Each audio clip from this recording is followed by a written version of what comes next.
Hi friends, welcome to Horium Consultants. Hope everything's fine at your end. This is the video regarding differences between the two upcoming visas, mates visa and working holiday visa. इसके बारे में काफ़ी questioning की जा रही थी कि what is the update, और मिक्स भी बहुत किया जा रहा है. People are confusing MATES visa with working holiday visa. तो दोनों वीज़ाज़ अलग हैं, पहली बात आपको क्लैरिटी दे दें, और दोनों ही आने वाले हैं, और दोनों के मेजर डिफरेंसेस क्या हैं और लेटेस्ट अपडेट क्या है वो आपको इस वीडियो में आपको बताने वाले हैं. ठीक है, and both are meant for Indians. तो ये गुड न्यूज़ है. तो स्टार्ट करते हैं आज का वीडियो. जो वर्किंग हॉलीडे वीज़ा है फ्रेंड्स, वो बेसिकली जो एग्रीमेंट साइन हुआ था उसको कहते हैं Australia India economic cooperation and trade agreement. Australia India ECTA इसको ये कहा जाता है. और जो मेट्स वीज़ा है, MATES visa is basically MMPA, migration and mobility partnership arrangement for Indians. ठीक है, तो ये दो अलग अलग प्रोग्राम्स हैं, या एक तरह से कह सकते हैं दो अलग अलग एग्रीमेंट्स हैं जो साइन हो चुके हैं with Australia and Indian government. तो ये श्योर है कि दोनों वीज़ाज़ आएंगे. अब इन दोनों में थोड़ा फ़र्क है, वो हम आपको क्लैरिटी साइड बाय साइड आज हम देने वाले हैं, और वीडियो के एंड में आपको करंट अपडेट बताएंगे कि what is when they are coming. ठीक है, तो सबसे पहले जो मेट्स वीज़ा का एग्रीमेंट है वो अभी मतलब 23 में साइन हुआ है. मई 23 को 2023 में साइन हो चुका है. और मोबिलिटी पार्टनरशिप प्रोग्राम जो MMPA है. ऑन द अदर हैंड जो ECTA है वो 2022 में साइन हुआ था, राइट. तो वो पहले साइन हुआ है, मेट्स 23 में साइन हुआ है. अब ये किस किस के लिए है? ये इंडियन नेशनल्स के लिए हैं दोनों वीज़ाज़, और यंगस्टर्स के लिए हैं. दोनों में एज लिमिट 30 ईयर को के बाद कैपिंग करी है. अभी 30 से अबव कोई है, और 18 से मतलब 18 से नीचे नहीं होना चाहिए, 30 से अबव नहीं होना चाहिए. 18 to 30 का जो एज ग्रुप है यंगस्टर्स, दोनों वीज़ाज़ यंगस्टर्स के लिए ही प्लान किए गए हैं. अब यहाँ पर इंपॉर्टेंट पॉइंट आपको बताते हैं जो कि इसकी एलिजिबिलिटी को आपके सामने क्लैरिफाई करेंगे. पहला, इंग्लिश टेस्ट, जिससे काफ़ी लोग कहते हैं कि ना करना पड़े तो बहुत बढ़िया है. तो वहाँ पर मैं आपको ये बताऊँ कि ये जो मेट्स वीज़ा है इसके अंदर तो उनका रिक्वायरमेंट है कि आपको एक अच्छा बैंड अच्छे से अच्छा लेकर आएँ, उतनी अच्छी प्रोबेबिलिटी मिलेंगी. मिनिमम 6-6.5 बैंड उनको चाहिए आइल्स में. On the other hand good news जो काफ़ी लोग पसंद करेंगे, यंगस्टर्स खासकर जो नहीं हैं इतने interested in sitting for this English language test. बाकी मैं वो आपको क्लैरिटी दे देता हूँ, कहीं ना कहीं तो आपको करना ही पड़ेगा, तो उससे आप डरे मत. But for time being for these two visas जो वर्किंग हॉलीडे वीज़ा है उसमें फंक्शनल इंग्लिश की रिक्वायरमेंट है. तो फंक्शनल इंग्लिश का मतलब ये है कि आपकी जो +2 है, या अगर आपने जो भी एजुकेशन करी है वो इंग्लिश में होनी चाहिए बस. That is functional English. तो इसमें आपको एडिशनल टेस्ट नहीं देना पड़ेगा to be eligible for this visa working holiday. और जहाँ तक मेट्स की बात है, मेट्स वीज़ा में आपको डेफिनेटली टेस्ट देना पड़ेगा. तो यहाँ पर इंग्लिश प्रोफेंसी से जो इंग्लिश लेवल का जो टेस्ट है उसमें काफ़ी डिफरेंस है दोनों वीज़ास में, राइट. Third point, education. अब उसके लिए वर्किंग हॉलीडे वीज़ास के लिए एज सच कोई एजुकेशन का क्राइटेरिया नहीं दिया गया है कि आपके पास डिप्लोमा होना चाहिए, ग्रेजुएशन होनी चाहिए, ये होना चाहिए, वो होना चाहिए. नो, ऐसी कोई भी वहाँ पर डिमांड या लिस्ट में नहीं है. हम आपको लेटर भी शेयर करेंगे इस वीडियो में एंड में, ताकि आप उसमें पूरा पढ़ सकें. स्लोली स्क्रॉल उसमें आपको दिखाएंगे एक स्नैपशॉट लेटर का जो ऑफिशियल है, उसमें लिखा हुआ सब कुछ. तो उसमें वर्किंग हॉलीडे वीज़ा में ऐसा सच कुछ नहीं है. लेकिन मेट्स वीज़ा में आप ग्रेजुएट होने चाहिए. अगर आप ग्रेजुएट नहीं हैं तो आप एलिजिबल नहीं हैं.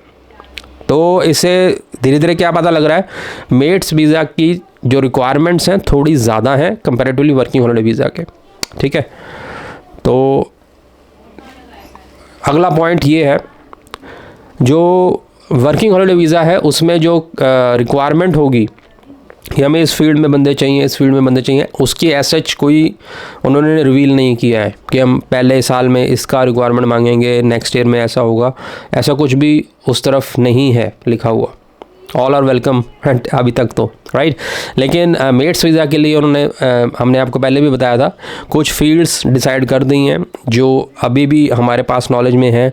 उनमें से आती हैं माइनिंग आ जाती है, रिन्यूएबल एनर्जी आ जाती है, इंजीनियरिंग आ जाती है, information communication technology, artificial intelligence, financial technology, फिनटेक्स and agricultural technology. ये उन्होंने पहले रिवील कर दी हैं कि इससे रिलेटेड ग्रेजुएशन आपके पास होनी चाहिए फॉर द मेट्स वीज़ा, ठीक है। तो ये अनदर डिफरेंस मेजर।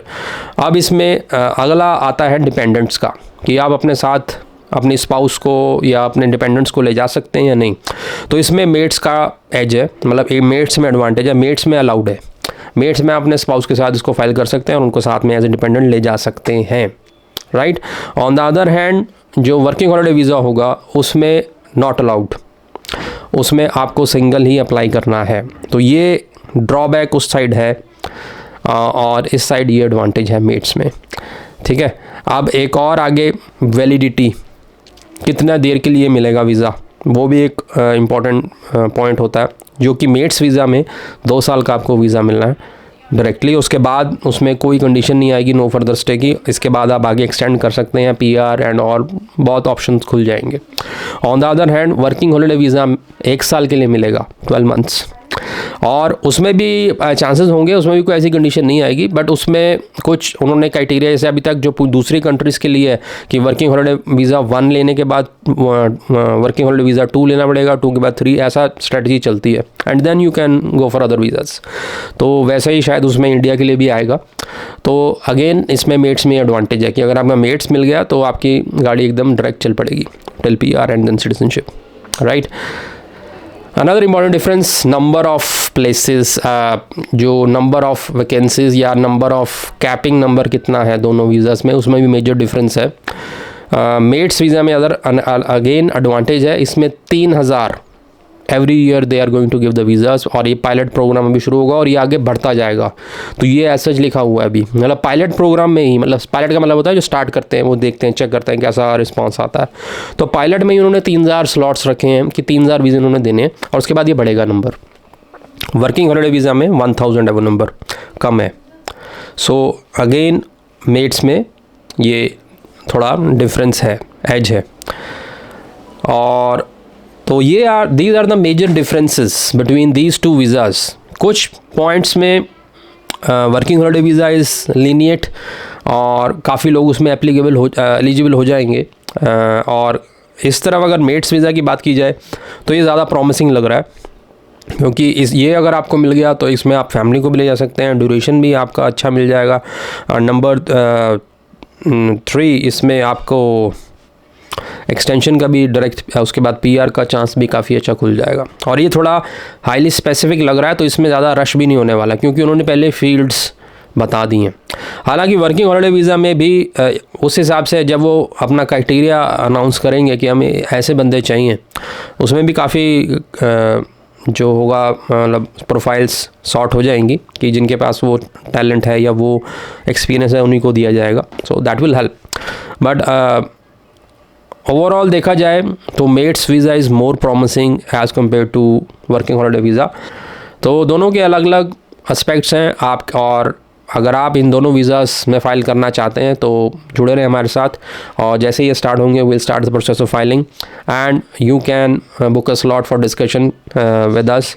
हमारा ये रूल है एक तरह से कि हम डायरेक्ट ऐसे नहीं करते कि आइए हाँ जी हम लगा देते हैं visa.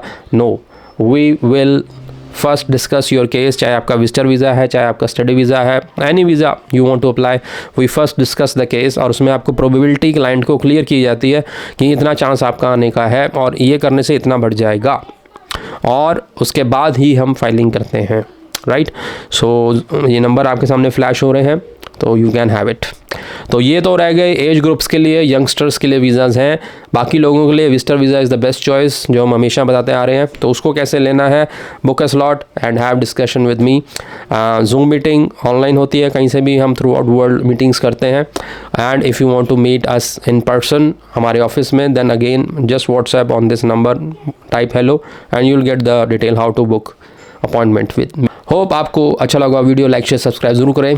Thank you very much. अब इसमें लास्ट में आपको स्नैपशॉट दिखाने वाले हैं वो लेटर का, जिसमें वर्किंग हॉलिडे वीज़ाज़ के बारे में बताया गया है। और एक चीज़ बताते हुए कि ये कब शुरू होंगे, मेट्स वीज़ा का जो अपडेट है वो अकॉर्डिंगली सर्दियाँ, विंटर्स ऑफ करंट ईयर, मतलब नवंबर दिसंबर में शुरू होने के पूरा आसार है। और जो वर्किंग हॉलिडे वीज़ा है एज़ पर एग्रीमेंट जो हमारे सामने आया वो 2022 के अप्रैल में हुआ था। उसके बाद उन्होंने लिखा कि विद इन 2 ईयर्स हम उसको स्टार्ट करेंगे। तो 22 अप्रैल 2023 निकल गया और 22 अप्रैल 2024 आने वाला है। तो as per letter it should start May June April के बीच में स्टार्ट होना चाहिए अकॉर्डिंग टू, अगर लेटर वो चलते हैं तो। अदरवाइज़ इसमें भी 1-2 महीने और अगर लगेंगे तो ये भी विंटर्स में स्टार्ट हो जाएगा। So these are the current updates. हो आपको वीडियो अच्छा लगा हो, लाइक शेयर सब्सक्राइब जरूर करें। Thank you very much.